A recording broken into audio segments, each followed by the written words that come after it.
మొత్తం మీద జగన్మోహన్ రెడ్డికి చంద్రబాబు నాయుడు ఒక మంచి ఆయుధాన్ని అయితే ఇచ్చిండు. ఇప్పుడు జగన్మోహన్ రెడ్డి పార్టీకి ఒక ఊపు తెచ్చేటువంటి ఒక విషయం అయితే చంద్రబాబు నాయుడు గారు జగన్మోహన్ రెడ్డి చేతిలో పెట్టినట్లు అనిపిస్తుంది.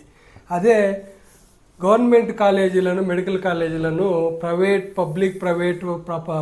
పార్టీషన్ మీద నడిపించాలనేటువంటి ఆలోచన.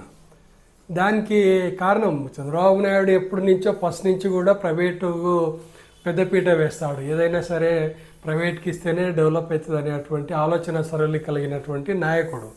ఆంధ్రప్రదేశ్ చరిత్రలో, ఉమ్మడి ఆంధ్రప్రదేశ్ చరిత్రలో కానీ, ఇప్పుడు సపరేట్ విభజిత ఆంధ్రప్రదేశ్ చరిత్రలో కానీ చంద్రబాబు నాయుడుకు ఉన్నటువంటి క్రేజ్ ఏంటంటే అతను ప్రైవేట్లకు ఎక్కువగా ప్రాముఖ్యతనిస్తాడు.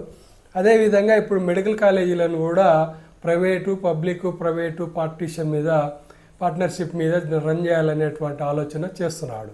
కానీ అది ప్రజలకు కొంచెము అనుమానాలు ఉన్నాయి. ఎందుకంటే ఒకసారి ప్రైవేట్ చేతుల్లోకి వెళ్ళిపోతే పబ్లిక్ సొమ్ము అంటే ఇప్పుడు స్థలాలు అవన్నీ కూడా గవర్నమెంట్వే కదా, అవన్నీ ప్రైవేట్ వాళ్ళకి ఇస్తే ప్రైవేట్ వాళ్ళు చీప్గా ఎందుకు చేస్తారు? అది బిజినెసే చేస్తారు.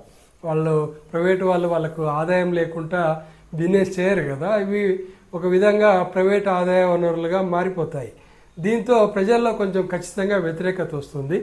దాన్ని ఉపయోగించుకుంటూ ఈ మధ్య జగన్మోహన్ రెడ్డి ఆ కాలేజీల ప్లేస్లలో భారీ ఎత్తున జన సమీకరణ చేసి వ్యతిరేకంగా ఉద్యమిస్తున్నాడు. ఇది జగన్మోహన్ రెడ్డికి కొంచెం బలాన్ని ఇచ్చేటువంటి చర్యగానే నేను భావిస్తున్నాను. ఇదే ఊపును కొనసాగిస్తే జగన్మోహన్ రెడ్డికి భవిష్యత్తులో కొంత ఉపయోగకరంగా ఉంటుందనేది నా అభిప్రాయము. నా అభిప్రాయం నా వీడియోలు నచ్చితే సబ్స్క్రైబ్ చేయండి, షేర్ చేయండి, లైక్ చేయండి.